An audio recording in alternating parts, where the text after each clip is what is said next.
Hello students, कैसे हैं आप सब। आज जो हम टॉपिक डिस्कस करने वाले हैं वो है preparation and standardisation of sodium thiosulphate, KMnO4 and H2SO4। आज हम इन तीनों टॉपिक्स को कवर करने वाले हैं। How to prepare various normal solution of sodium thiosulphate, KMnO4 and H2SO4, और उसको बनाने के बाद में आप कैसे इसे स्टैंडर्डाइज करेंगे, ये सारी चीज़ें आज हम लोग देखने वाले हैं ना। तो चलिए मूव करते हैं। जो फर्स्ट यहाँ पर दिया हुआ है वो है आपका preparation and standardisation of sodium thiosulphate. Clear है? होपफुली आपको स्लाइड विजिबल होगी। जब हम प्रिपरेशन की बात करते हैं, स्टैंडर्डाइजेशन हम नेक्स्ट स्लाइड में देखें। जब हम प्रिपरेशन की बात करते हैं तो मुझे अब उम्मीद है कि आप सबको प्रिपरेशन करना एटलीस्ट आ गया होगा। ठीक है, सिंपली हम क्या करते हैं, जो भी आपका कंपाउंड दिया हुआ है उस कंपाउंड को लेते हैं, उसका मॉलिक्यूलर वेट निकालते हैं। मॉलिक्यूलर वेट निकालने के बाद हम उसका इक्विवेलेंट वेट फाइंड आउट करते हैं, और फिर एक हमारे पास सिंपल सा फॉर्मूला है, उसमें उस वैल्यू को पुट कर देते हैं। लाइक फॉर्मूला आप सबको याद होगा, W equals to NeV divided by 1000। अब तक आप सबको फॉर्मूला ये याद हो गया होगा, है ना। अब आपको कम से कम इक्विवेलेंट वेट फाइंड आउट करने आने चाहिए। एक चीज जो इस पर्टिकुलर कंपाउंड के केस में होती है कि जब इस कंपाउंड का हम प्रिपरेशन करने जा रहे होते हैं तो मोस्ट ऑफ द केसेस में क्या होता है, जो Na2H2O3 है वो एक्चुअली इस फॉर्म में ना होकर के इसके साथ 5 वाटर के मॉलिक्यूल्स भी ऐड रहते हैं, है ना। इसे कहते हैं सोडियम थायोसल्फेट पेंटाहाइड्रेट। क्लियर है? कुछ वाटर के मॉलिक्यूल्स भी इसमें ऐड होते हैं। अब अगर वाटर के मॉलिक्यूल्स इसमें जुड़े हुए होते हैं तो ऑब्वियसली आप वाटर के मॉलिक्यूलर वेट को भी इसमें ऐड करने वाले हैं। कैसे ऐड करेंगे? तो सबसे पहले आपको फाइंड आउट करना है इसका मॉलिक्यूलर वेट, और मॉलिक्यूलर वेट अगर आप फाइंड आउट कर लेंगे तो आप पाएंगे कि ये वाली वैल्यू निकल के आ जाएगी। सिंपली तो आप लिख सकते हैं कि ये जो पॉइंट दिए हुए हैं, सबसे पहले 24.8 ग्राम जो है आप सोडियम थायोसल्फेट लेंगे, उसमें 0.2 ग्राम सोडियम कार्बोनेट ऐड करेंगे वॉल्यूमेट्रिक एनालिसिस में, और उसका वॉल्यूम मेकअप कर देंगे 1000 ml। ठीक है, अच्छे से डिजोल्व करके जो सारे पॉइंट लिखे हुए हैं। अच्छा, एक पॉइंट यहाँ पर ये दिया गया है 0.2 ग्राम सोडियम कार्बोनेट। एक्चुअली ये क्या करता है, एल्कलाइन मीडियम को बनाए रखता है, ताकि जो स्टेबिलिटी है सोडियम थायोसल्फेट की वो थोड़ा ज्यादा रहे, स्टेबिलिटी थोड़े ज्यादा दिनों तक बनी रहे। बस सोडियम कार्बोनेट का इतना ही काम है। अगर हम इसके मॉलिक्यूलर वेट की बात करें तो आप सबको पता है सोडियम होता है 23, तो 23 इंटू 2 जब हम करते हैं तो वो हो जाता है 46। जो हमारे पास H2 होता है 32, तो टोटल अगर हम मिलाएं तो हो जाता है 64, क्योंकि दो हैं। O3 16 होता है, 16 दूनो 32, 16 तीन 48, 48। और वाटर के एक मॉलिक्यूल का जो मॉलिक्यूलर वेट होता है वो 18 होता है। टोटल है हमारे पास 5, 18 पंचे 90, ये 19 हो जाएंगे। ठीक है, तो इसको हम ऐड कर देते हैं। ऐड जब आप करते हैं तो 6 4 10 8, 10 4 14, 20 4 24, 248। इसका जो मॉलिक्यूलर वेट निकल के आता है वो निकल के आता है 248। और इसका जो इक्विवेलेंट वेट होगा बेटा, वो इक्विवेलेंट वेट जो होगा वो भी 248 ही होगा, 248 होगा। क्यों? क्योंकि इनमें जो एन फैक्टर होते हैं, इसका एन फैक्टर 1 होता है। अब इसका एन फैक्टर यहाँ पर इसलिए नहीं कैलकुलेट कर रहे हैं क्योंकि आपको ऑक्सीडेशन स्टेट से इसके एन फैक्टर को कैलकुलेट करना होगा, इसलिए हम आपको सीधे सीधे ये बता देते हैं कि इसका जो एन फैक्टर होता है वो 1 होता है। और आपको पता है इक्विवेलेंट वेट फाइंड आउट करने के लिए molar mass divided by n factor करते हैं। तो एन फैक्टर अगर 1 है और इक्विवेलेंट जो मॉलिक्यूलर वेट है, मोलर मास है, वो 248 है, तो इसका मतलब ये हुआ कि इक्विवेलेंट वेट भी आपका 248 हो जाएगा। अब अगर आपको इतनी सारी चीजें पता चल गई हैं कि इसका मॉलिक्यूलर वेट पता चल गया, इक्विवेलेंट वेट पता चल गया, अब आपको कुछ भी नहीं करना। सिंपली जो वैल्यूज आपने निकाली उन्हें कहाँ, इस फॉर्मूले में रख देना है। कितनी नॉर्मेलिटी का बनाना है, तो यहाँ पर दिया हुआ है 0.1 का बनाना है, तो आप बना दीजिए सिंपली 0.1 इंटू इक्विवेलेंट वेट आपने 248 निकाला। कितना बनाना है, तो हमने कहा 1000 ml बनाना है। और कितने में, तो 1000 कैंसिल होगा, और जब 0. तो 24.8 ग्राम। ओके, सो जो मास हमारे पास निकल के आया वो इतना निकल के आया। कहने का मतलब यही हुआ कि सिंपली अगर हम इस वॉल्यूमेट्रिक फ्लास्क में इस वॉल्यूमेट्रिक फ्लास्क में जो आपने कैलकुलेट करा है अमाउंट उसे ऐड करें, और ऐड करने के बाद में हाफ क्वांटिटी तक सॉल्वेंट फिल करने के बाद सॉल्वेंट वाटर यहाँ पर ले लेते हैं, इसे अच्छे से सेक करें। जब आपका सॉलिड डिजॉल्व हो जाए तो डिजॉल्व होने के बाद में इसका वॉल्यूम मेकअप कर दें। वॉल्यूम मेकअप करना है, volume make up up to 1000 ml। Okay, यहाँ पर एक साइन बना हुआ होगा 1000 ml का, वहां तक हमें वॉल्यूम मेकअप कर देना है वाया डिस्टिल वाटर, या जो और कोई दूसरा सॉल्वेंट अगर आप यूज करें तो सॉल्वेंट के थ्रू वॉल्यूम मेकअप कर देना है। तो जो हमें सोल्यूशन मिलेगा वो 0.1 नॉर्मल का Na2H2O3 5H2O मिल जाएगा। क्लियर है? कितना? तो 1000 ml। होपफुली आपको इतने सारे लेक्चर करते करते अब इसकी जो कैलकुलेशन वो करना आ गया होगा। इस तरीके से आप इसे कैलकुलेट कर सकते हैं कि कैसे बनेगा। बात आती है स्टैंडर्डाइजेशन पे। आपको यहाँ पर सामने दिख रहा होगा स्टैंडर्डाइजेशन के कुछ पॉइंट दिए हुए हैं। अच्छा, स्टैंडर्डाइजेशन में एक्चुअली दो मेथड हम लोग यहाँ पर यूज करने वाले हैं। दो मेथड कौन से होंगे? एक तो होगा कि आप सिंपली जो मैं यहाँ पर टाइटेंट के फॉर्म में यूज कर रहा हूँ, लाइक K2Cr2O7 पोटेशियम डाइक्रोमेट, आप इसका एक नॉर्मलिटी का कोई सोल्यूशन बना ले, लाइक 0.1 नॉर्मल, 0.2 नॉर्मल, जो भी आपको बनाना है बना लीजिए। या फिर आप सिंपली क्या करें कि इसको एक पर्टिकुलर अमाउंट में ऐड करें। ठीक है, तो दोनों ही तरीके मैं आपको यहाँ पर बताऊंगा। उनमें जो आपके लिए सबसे आसान होने वाला है वो ये तरीका है। ठीक है ना, क्योंकि इससे रिलेटेड आप सारी चीजें अभी तक पढ़ते हुए आए हैं।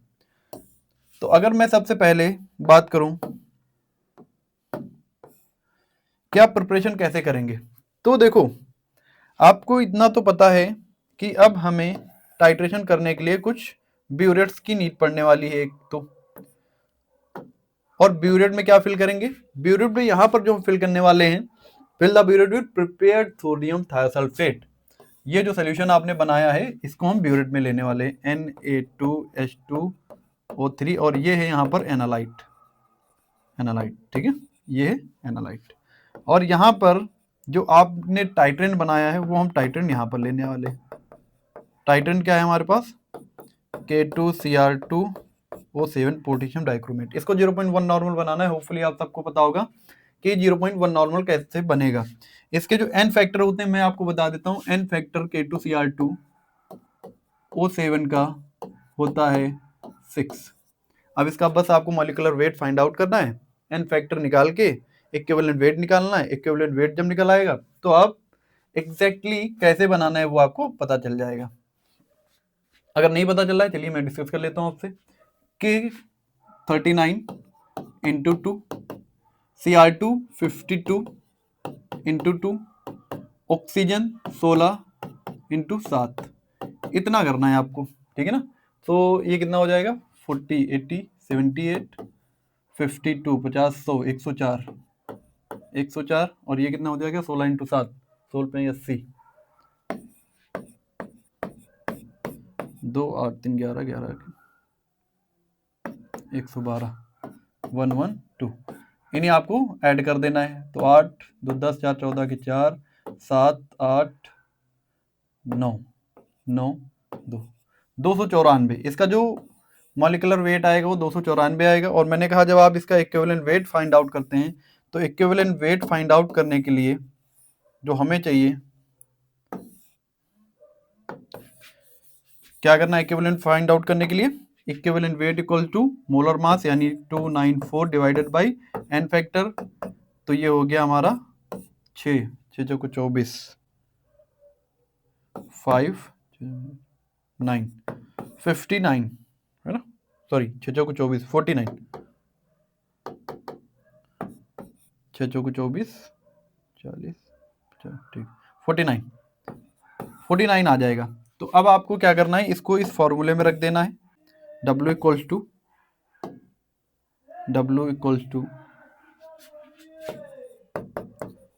NAV divided by 1000। एन कितनी नॉर्मलिटी का बनाना है? 0.1 इंटू ई आपने कितना फाइंड आउट करा? 49 इंटू कितना बनाना है? तो 1000 1000 से 1000 कैंसिल ही हो जाएगा। सिंपली आपको क्या करना है? 4.9 ग्राम लेना है। 4.9 ग्राम पोटेशियम K2Cr2O7 आपको लेना है। और एक सोल्यूशन 1000 ml बनाना है, वो जो सोल्यूशन बनेगा वो बनेगा 0.1 नॉर्मल का, ठीक है, कितने 0.1 नॉर्मल का बनेगा। और इसको अब यूज करना है एज अ टाइट्रेंट, कैसे यूज करना है एज अ टाइट्रेंट। तो होपफुली आपको ये चीज समझ में आ गई होगी। यहाँ पर जो पॉइंट लिखे हुए हैं, सबसे पहले क्या करना है, फिल करना है burette, then take 10 ml 0.1 normal K2Cr2O7 in iodine flask, add 2 gram potassium iodide Ki and 5 ml HCl in the iodine flask, close the cork and keep in dark for 10 minutes। इसका क्या मतलब है कि keep in dark for 10 minute? तो इनके बीच में देखो एक रिएक्शन चलने वाली है और उस रिएक्शन के बारे में थोड़ा सा हम लोग डिस्कस कर लेते हैं। देखो जरा क्या क्या कहा गया। सपोज ये आपके पास एक कोनिकल फ्लास्क है, इस कोनिकल फ्लास्क में एक तो जो 0.1 नॉर्मल है उसका एक particular amount like 10 ml 20 ml जो भी आपको लेना है वो ले लीजिए। और क्या लेना है तो K2Cr2O7, उसके साथ साथ में कहा गया पोटेशियम आयोडाइड। इधर की अगर आप लाइंस को देखेंगे, पोटेशियम आयोडाइड Ki, ठीक है, यहाँ पर आपको क्या लेना है, पोटेशियम आयोडाइड लेना है। तो हमने Ki साथ में ले लिया एंड इसके मीडियम को हमें एसिडिक बनाना है तो HCl ले लिया। इन तीनों को एक कोनिकल फ्लास्क में ले करके, यहाँ पर कोनिकल फ्लास्क में ले करके कुछ देर के लिए डार्क में रख देना है ताकि ये तीनों आपस में कुछ रिएक्शन कर सके। और रिएक्शन में जो सबसे इंपॉर्टेंट कंपोनेंट है हमारे लिए वो है ये है liberation of iodine molecule. Iodine का लिबरेशन हो, आयोडीन उस रिएक्शन से निकले, यही इंडिफाइंड लास्ट में जाकर के हमें बताएगा। उसके साथ में और क्या निकलेगा, तो साथ में निकलता है यहाँ से KCl रिएक्शन में, उसके साथ में CrCl3, ठीक है, क्रोमियम क्लोराइड बोलते हैं इसको, और उसी के साथ साथ में कुछ वाटर्स के मॉलिक्यूल भी निकलते हैं। क्लियर है बात। अब अगर आपको इसको थोड़ा सा बैलेंस करना तो बैलेंस कर लीजिए। तो हमारे पास जो HCl के मॉलिक्यूल्स हैं वो कितने यूज हो रहे हैं और ये सारी चीजें आपको बैलेंस करनी है। लाइक अगर मैं यहाँ से स्टार्ट करूँ 14, देन 3 दूना 6, I2 के 6 मॉलिक्यूल हो गए, 3 दूना 6 I, सो 6 यहाँ आपको करना पड़ेगा। 6 जब आप वहाँ करते हैं तो फिर 6 6 के 8 8 आपको यहाँ करने पड़ेंगे, ठीक है। Cl कितने हो गए, अब Cl हो गए यहाँ पर 14, यहाँ पर सिर्फ 8 हैं, 2 3 2 6 8 6 14 14, ठीक, ये भी हो गया 7। ये आपकी रिएक्शन यहाँ से बैलेंस हो जाएगी। अब मैं ये रिएक्शन क्यों बता रहा हूँ उसके पीछे एक लॉजिक है। अब देखिए जैसे ही इस पर्टिकुलर, ये जो मैंने यहाँ पर कोनिकल फ्लास्क आपको बताया, जैसे ही इसमें ये रिएक्शन होगी तो होगा क्या, साथ में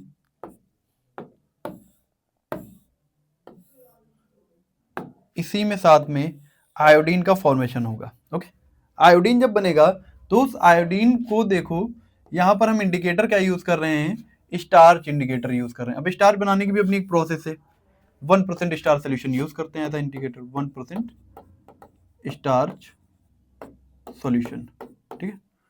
1% स्टार्च सोल्यूशन कैसे बनेगा ये मैंने आपको बता रखा है, स्टार्च नहीं दूसरे कंपाउंड बताए हुए। 1 ग्राम लेना है एंड बॉइल वाटर में आपको ऐड करना है और वॉल्यूम उसका 100 ml मेकअप करना है, फिर उसे हमें क्या करना है, थोड़ा सा फिल्टर कर लेना है। तो ये इसका हम 1 से 2 ml यूज कर लेंगे एज अ इंडिकेटर। अब ये जो स्टार्च इंडिकेटर है, स्टार्च इंडिकेटर क्या करता है, I2 रिएक्ट करता है स्टार्च से और ये एक ब्लू कलर प्रोड्यूस कर देता है। तो जो ये सोल्यूशन है ये तुरंत ही कैसा हो जाएगा, ब्लूइश हो जाएगा, ब्लू कलर का हो जाएगा, ठीक है, कैसा हो जाएगा, ब्लू कलर का। अब इसमें जो आपके ना क्यों ब्लू हो जाता है, तो इसमें कुछ प्रेजेंट होते हैं आपके एंजाइम्स, उनसे ये रिएक्ट करता है। और ऐसा भी कहा जाता है कि जो स्ट्रक्चर होता है स्टार्च का वो जस्ट लाइक अ नेट, यहाँ पर आयोडीन के जो मॉलिक्यूल होते हैं वो ट्रैप हो जाते हैं, इसलिए ये कलर प्रोड्यूस करता है। तो जब इसका कलर ब्लू हो गया, अब हम स्टार्ट करते हैं टाइट्रेशन करना। और इसमें हमने पहले ही क्या फिल कर रखा था, तो आपको पता है टाइट्रेंट फिल कर रखा था, सॉरी एनालाइट इसमें फिल कर रखा था, Na2H2O3 फिल कर रखा था। तो ये जब Na2H2O3 इसमें हम ऐड करते हैं तो ऐड करने के साथ देखो क्या होता है, Na2H2O3 जब आप ऐड करोगे तो वहाँ पर आयोडीन के मॉलिक्यूल्स हैं। ये आयोडीन से रिएक्ट करने के बाद में, आयोडीन से रिएक्ट करने के बाद एक तो सोडियम आयोडाइड बनाता है NaI, और उसके साथ में Na2S4O6 बनाता है, ये अलग निकल जाता है।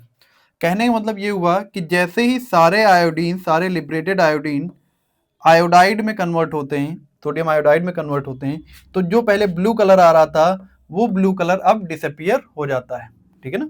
और जैसे ही ब्लू कलर डिसअपियर होगा, आप कह देंगे कि रिएक्शन का या फिर टाइट्रेशन का हमें एंड पॉइंट मिल गया। क्लियर है। तो ये तरीका होता है आपका स्टैंडर्डाइजेशन का। अब जब ये वैल्यू आपको मिल गई, सपोज कि यहाँ से यहाँ तक आपको 10 ml या कुछ ऐसी वैल्यू मिल गई, तो फिर आप इसको कैलकुलेट कैसे करेंगे। कैलकुलेट करने के लिए भी आपको पता होना चाहिए कि फिर से हम फॉर्मूला लगाते हैं N1V1 इक्वल्स टू N2V2 का। और जब ये फॉर्मूला लगाते हो तो इसका सीधा सा मतलब क्या हुआ कि एक तरफ सोडियम थायोसल्फेट और दूसरी तरफ पोटेशियम डाइक्रोमेट की आपको वैल्यूज लिखनी है। तो पोटेशियम डाइक्रोमेट आपने यूज करा था 0.1 नॉर्मल, कितना यूज करा था, तो मान लेते हैं 10 ml यूज करा था। अगर 20 यूज करते तो 20 यहाँ लिखते। N1 आपको फाइंड आउट करना है इनटू V1 कितना कंज्यूम हो गया। किस चीज के कंज्यूम होने की मैं बात कर रहा हूं, तो यहां से देखो, जब टाइट्रेशन आप कर रहे थे तो एंड पॉइंट आने तक ये आपका Na2S2O3 कितना कंज्यूम हो गया, तो मान लेते हैं कि 10 ml ही कंज्यूम हुआ। अगर स्टैंडर्ड आपने बना दिया होगा ना एकदम बढ़िया सा सोल्यूशन, तो 10 ml ही कंज्यूम होगा, इससे कम या ज्यादा कंज्यूम नहीं होगा। देन N1 इक्वल टू रखेंगे 0.1 इंटू 10 डिवाइडेड बाई 10, 10 से 10 कैंसिल होगा, N1 इक्वल टू आ जाएगा 0.1 नॉर्मल। तो ये तरीका हो जाएगा आपके स्टैंडर्डाइजेशन का। एक जो मैंने दूसरे तरीके की बात करी वो बस मैं कैलकुलेशन नहीं करके दिखा रहा हूँ ना, बहुत लंबा हो जाएगा ये। उसमें क्या है कि हम कुछ इस तरीके से fill the burette with prepared sodium thiosulfate, take 0.2 gram K2Cr27 in iodine flask and add 100 ml of distilled water. Then again add 2 gram potassium iodide and 5 ml HCl solution. Now देखो इसे भी हमने थोड़ी देर के लिए रखा और फिर उसे टाइट्रेट करेंगे with Na2H2O3 solution which is prepared, जो कि प्रिपेयर किया गया है। तो ये सारी चीजें आपको वहीं लिखनी, बस फॉर्मूला थोड़ा सा चेंज हो जाएगा। फॉर्मूला कैसे चेंज होगा, इसको हम सिंपली लेंगे कि इसका कितना आपने अमाउंट यूज करा, weight of K2Cr2O7 divided by 0.04904 into volume of analyte, या कहें तो वॉल्यूम ऑफ कहाँ गया, वॉल्यूम ऑफ Na2H2O3। क्लियर है। इस तरीके से भी आपके पास फिर से क्वेश्चन होगा कि ये कहाँ से आया, तो इसके लिए इसे हम कहते हैं इक्विवेलेंट वेट फैक्टर। अब इक्विवेलेंट वेट फैक्टर निकालने के लिए अलग कैलकुलेशन है, अभी के लिए आप इसको ध्यान में रखो। और इसको अगर हम बेसिक पॉइंट से बताएं तो इसका जो मतलब होता है each ml of 0.1 normal Na2CO3 Na2H2O3 is equal to 0.04904 gram of 0.1 normal K2Cr2O7, ठीक है ना। तो इस तरीके से आप इसको याद रख सकते हैं, अभी के लिए आप इसको ऐसे ही याद रखो। एक ये तरीका हो गया आपको स्टैंडर्डाइजेशन का। Now the next one is preparation and standardisation of KMnO4 solution. तो प्रिपरेशन फिर से बहुत आसान है, आपको सिंपली निकालना है इसका मॉलिक्यूलर वेट, और मॉलिक्यूलर वेट निकालने के बाद में हमें क्या करना है कि इसका इक्विवेलेंट वेट फाइंड आउट करना, और इक्विवेलेंट वेट फाइंड आउट करने के बाद में आपको simply W equals to NeV divided by 1000 के फॉर्मूले में रख देना है, ठीक है। अब आप इसका एन फैक्टर निकालिए, ये आप पे मैं छोड़ रहा हूँ, एन फैक्टर मैं आपको यहाँ पर नहीं बता रहा, लेकिन आप एसिड में करेंगे तो एन फैक्टर अलग आएगा, बेस में करोगे तो एन फैक्टर अलग आएगा, न्यूट्रल में करोगे तो एन फैक्टर इसका अलग आएगा। तो ध्यान दीजिएगा, ये भी ऑक्सीडेशन स्टेट के बेसिस पर ही कैटेगराइज होगा। सिंपली हमें क्या करना है, हमें वे करना है accurately 3.16 gram of KMnO4 and transfer into 1000 ml of volumetric flask. Now add 3 to 400 ml distilled water. Make up the volume up to 1000 ml. Boil the above solution. Boil इसलिए करते हैं क्योंकि ये कम्प्लीटली समटाइम डिजोल्व नहीं हो पाता, इसलिए पहले बॉयल कर देते हैं, और बॉयल करने के बाद में फिर से हम वॉल्यूम को मेकअप कर देते हैं, ठीक है ना। क्या करते हैं, वॉल्यूम को मेकअप कर देते हैं, ठीक इस तरह से। तो यहाँ जो क्वांटिटी आपको दिखाई गई है ये क्वांटिटी लेंगे और सिंपली यहाँ पर ऐड करेंगे, इसमें कुछ अमाउंट में वाटर ऐड करेंगे, वाटर ऐड करने के बाद में इसे अच्छे से हम शेक करेंगे, शेक करने के बाद में इसका वॉल्यूम पहले तो यहाँ तक मेकअप कर लेंगे और फिर इसे बॉयल करेंगे। कोशिश ये करें कि बॉयल इसमें ना करें, वॉल्यूमेट्रिक फ्लास्क में बॉयल ना करें, बॉयल किसी दूसरे फ्लास्क में करें, कोई बीकर ले ले बड़ा, ठीक है ना। इसमें बॉयल करोगे तो तुरंत ही ऊपर आ जाएगा, तो इसमें बॉयल नहीं करना है। वॉल्यूम मेकअप करने के बाद में कोई दूसरा बीकर लेना है, और फिर जब एक बार आप बॉयल कर लें, अच्छे से सारी चीज़ें डिजोल्व हो जाएं, फिल्टर करके आप इसमें ऐड कर लीजिए। और फिर अगर वॉल्यूम कुछ कम पड़ता है, क्योंकि बॉयल करोगे तो वाटर इवापोरेट होगा, इवापोरेट होगा तो वॉल्यूम कम पड़ेगा, कम पड़ेगा तो हमें फिर से इसे मेंटेन कर देना है इस वाले मार्क तक। ओके, होपफुली आपको ये चीज़ें यहाँ तक समझ में आ रही होंगी। अब मैं ये इसका कैलकुलेशन नहीं करके बता रहे, आपको खुद ही करना है। ओके, तो बढ़ते हैं जरा नेक्स्ट, हमारा जो कंपोनेंट नेक्स्ट जो है स्टैंडर्डाइजेशन। देखो स्टैंडर्डाइजेशन, फिर से स्टैंडर्डाइजेशन में कोई इसमें कुछ अलग नहीं है, करना वैसे ही है। बस आपको क्या करना है कि यहाँ पर इस पर्टिकुलर स्टैंडर्डाइजेशन में there is no need of indicator. इसके पूरे केस में स्टैंडर्डाइजेशन के लिए इंडिकेटर की कोई नीड नहीं होती हमें, ठीक है ना।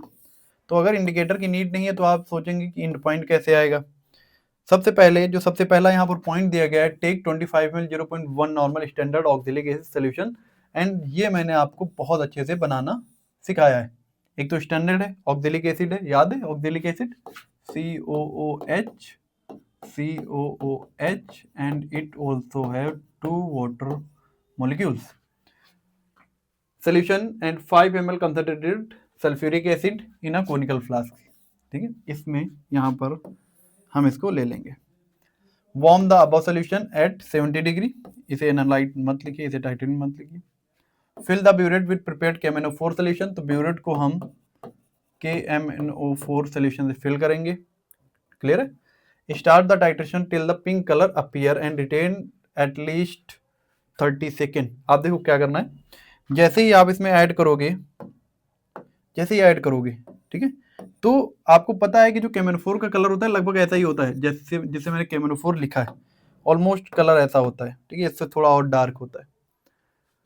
तो जैसे ही आप इसमें ऐड करोगे ऑक्जेलिक एसिड में, ये जैसे ही ऐड करोगे डिसअपियर होता रहेगा, इसका कलर दिखेगा ही नहीं। लेकिन एट अ सर्टेन पॉइंट जब आप ऐड करते रहोगे कंटिन्यूस टाइट्रेशन करते रहोगे, एक पॉइंट आएगा जो ये सोल्यूशन कलरलेस है, ये पिंक कलर का हो जाएगा, जो यहाँ पर दिखाएगा रिटेन एटलीस्ट 30 सेकेंड। और ये जो पिंक कलर यहाँ पर आएगा वो कम से कम 30 सेकेंड तक रिटेन करना चाहिए, 30 सेकेंड तक रुकना चाहिए। समटाइम क्या होगा कि पिंक कलर आएगा और आते ही जैसे ही आप रुकेंगे 1 to 3 सेकेंड के बाद में वो कलर फिर से डिसअपियर हो जाएगा। तो हमें क्या करना है, एटलीस्ट 30 सेकेंड हमें वेट करना है, फिर आगे प्रोसीड करना है। तो अगर 30 सेकेंड तक ये रुक जाता है, इसका मतलब ये है कि हमें ये एंड पॉइंट मिल गया है। क्लियर है। तो ये यहाँ से फिर आप कैलकुलेशन कर लेंगे। कैलकुलेशन करने के लिए फिर से फॉर्मूला वही है, N1V1 इक्वल टू N2V2। तो N1V1 इक्वल टू N2V2। अब देखो N1V1 की जब मैं यहाँ पर बात कर रहा हूँ, ये जो वैल्यू दी हुई है, ये दी हुई है आपकी ऑक्सिलिक एसिड के लिए। तो देखो जरा, ऑक्सिलिक एसिड में आपने क्या क्या चीजें ली है।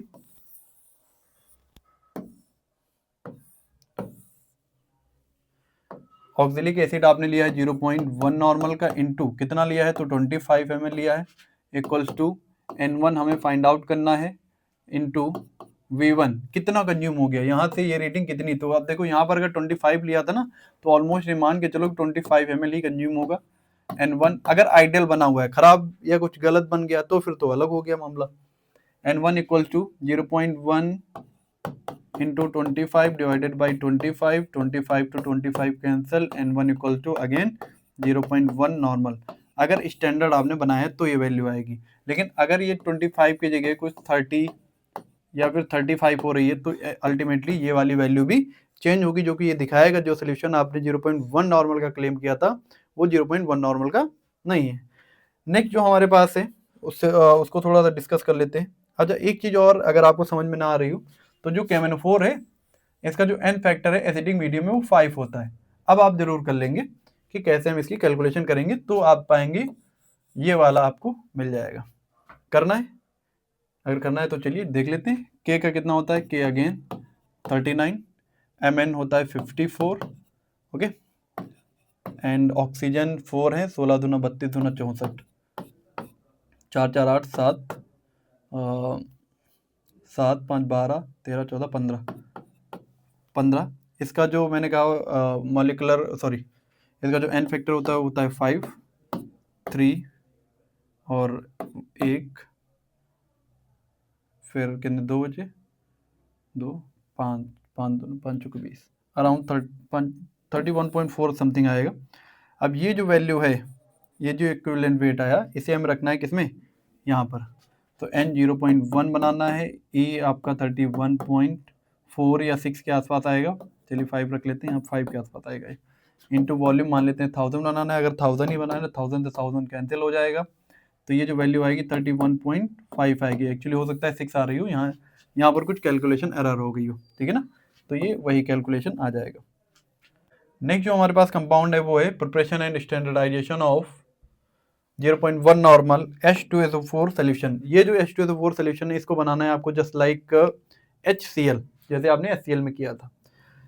क्योंकि ये लिक्विड है, आपको पता होना चाहिए, जैसे HCl लिक्विड था, ये भी लिक्विड है। अगर ये लिक्विड है तो आपको पता होना चाहिए कि इसके लिए जो इनिशियल फॉर्मूला लगने वाला है वो है N1V1 equals to N2V2। Clear है बात।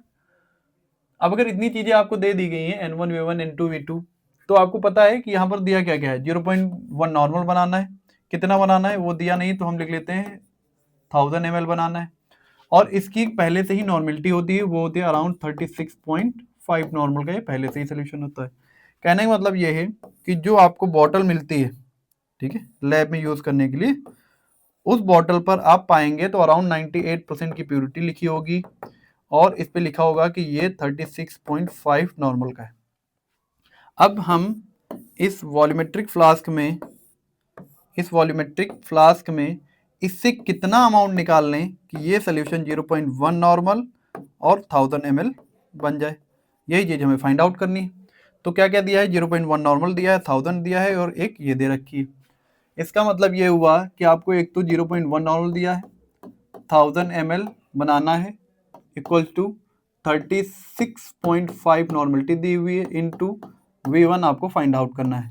V1 यानी वॉल्यूम, यहाँ से कितना वॉल्यूम, ठीक है, 1 ml 2 ml 4 ml 6 ml 10 ml कितना ले लें कि ये सोल्यूशन मिल जाए, तो आप सीधे 100 डिवाइडेड बाई 36.5, जब आप इतना करेंगे,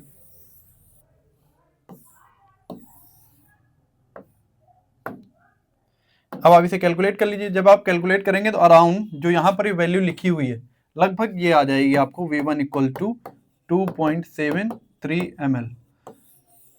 तो हम अगर इस कंसंट्रेटेड, ये जो यहाँ मैंने बॉटल बनाई, इस कंसंट्रेटेड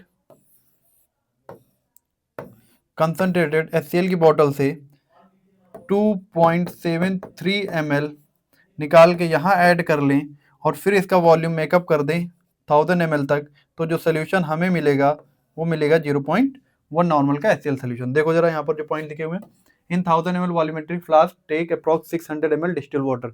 ये मैंने आपको HCl के केस में भी बताया था कि जब एसिड की बात होगी तो आपको क्या करना है, सबसे पहले वॉल्यूमेट्रिक फ्लास्क में डिस्टिल वाटर को ऐड कर लेना है, ठीक है ना। और उसके बाद डिस्टिल वाटर को ऐड करने के बाद में अब हमें क्या करना है, इसमें drop wise 2.73 ml H2SO4 add करना है।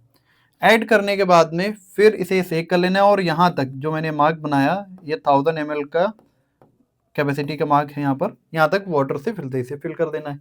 तो ये जो सोल्यूशन मिल जाएगा, ये हमें मिलेगा 0.1 नॉर्मल H2SO4। क्लियर है बात, होपफुली आपको ये चीज क्लियर हो गई होगी। अब बात कर लेते हैं थोड़ी सी स्टैंडर्डाइजेशन की। स्टैंडर्डाइजेशन के लिए सबसे पहले आप HCl के केस को याद करिए। हमने वहां पर जो टाइट्रेंट यूज किया था, ये हमारे लिए क्या है, टाइट्रेंट। ये क्या है हमारे लिए, टाइट्रेंट। जो टाइट्रेंट वहां भी यूज किया था वो भी HCl थे, सॉरी Na2CO3 था, सोडियम कार्बोनेट। और जब हम यहाँ H2SO4 की बात कर रहे हैं तो यहाँ भी हम सोडियम कार्बोनेट की ही बात करने वाले। सोडियम कार्बोनेट हम क्या करते हैं, टेक 10 ml प्रिपेयर्ड H2SO4 इन कोनिकल फ्लास्क। अब मैंने हर बार आपको बताया, तो ये एक आपको ब्यूरेट है, ये ब्यूरेट दी हुई है, यहाँ पर ये कोनिकल फ्लास्क है। कोनिकल फ्लास्क में आप जो प्रिपेयर्ड H2SO4 है वो ले लेंगे, तो यहाँ पर कहा गया है 10 ml। इसमें आपको Na2CO3 का सोल्यूशन फिल कर लेना है, जिसकी नॉर्मलिटी 0.1 है। फिर इसमें एक आपको इंडिकेटर ऐड करना है, जो कि है मिथाइल ऑरेंज, तो मिथाइल ऑरेंज इंडिकेटर ऐड कर दीजिए। जैसे ही आप H2SO4 में मिथाइल ऑरेंज ऐड करेंगे तो जो सोल्यूशन है, the solution become red colour. अच्छा, आपको एक चीज़ और याद रखनी चाहिए कि जो सोल्यूशन जो इंडिकेटर्स होते हैं वो अपोजिट मीडियम में ही कलर चेंज करते हैं। जैसे मिथाइल ऑरेंज बेसिक होता है, हमने ऐड कहाँ किया है, हमने ऐड किया है एसिड में, तो ये कलर चेंज करेगा। अगर ये बेस होता है और ये भी बेस है, कलर चेंज नहीं होगा। आगे पढ़ेंगे, थ्योरीज में पढ़ेंगे ऐसा क्यों होता है। तो जैसे ही आप ये चीज़ करते हैं और फिर जब आप टाइट्रेशन करना स्टार्ट करते हैं तो H2SO4 का जो एंड पॉइंट आएगा, इस टाइट्रेशन का जो एंड पॉइंट आएगा, तो जो पहले आपका रेड कलर था वो येलोइश हो जाएगा। ठीक है, और जैसे ही येलोइश होगा, जैसे ही कलर चेंज होगा, आप कहेंगे कि एंड पॉइंट आ गया है इस पर्टिकुलर टाइट्रेशन का।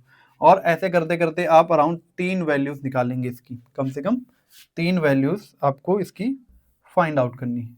ठीक है, ये नहीं हट रहा, कोई बात नहीं। 3 वैल्यूज आपको इसकी निकालनी है और 3 वैल्यू निकालने के बाद में फिर से ये वाला फॉर्मूला यूज करना, N1V1 इक्वल टू N2V2। और जब आप इस फॉर्मूले का यूज करेंगे तो आपको कितनी वैल्यू मिल गई स्टैंडर्डाइजेशन में, आपको N1 फाइंड आउट करना है, V1 मिल गया है। V1 कितना रहा, मान के चलते हैं कि V1 जो रहा हमारा वो 10 ml ही रहा। हम लोग हर बार 10 ml ही रखेंगे क्योंकि हम स्टैंडर्ड सोल्यूशन मान के चल रहे हैं कि स्टैंडर्ड सोल्यूशन ही बनेगा। N2 0.1 नॉर्मल का आपने Na2CO3 यूज किया था, कितना यूज किया, मान लेते हैं ये भी 10 ml ही यूज हुआ। तो N1 equal to 0.1 into 10 divided by 10, इधर से ये कैंसिल हो गया, ये N1 इक्वल टू 0.1 नॉर्मल आ जाएगा। ठीक है ना। अब देखो, आपको परेशान नहीं होना है। अगर इसे HCl की साइड माना है तो ये आप मान के चलिए सोडियम कार्बोनेट की है, और अगर इसे आप सोडियम कार्बोनेट मान लेते तो ये HCl की साइड हो जाती, कोई ऐसी फर्क नहीं पड़ता उससे, आपको अल्टीमेट वैल्यू यही मिलेंगी। तो ये था हमारा H2SO4 KMnO4 and sodium thiosulphate का प्रिपरेशन एंड स्टैंडर्डाइजेशन। होपफुली आपको ये वीडियो समझ में आया होगा। मिलते हैं अपने नेक्स्ट वीडियो में। Thank you.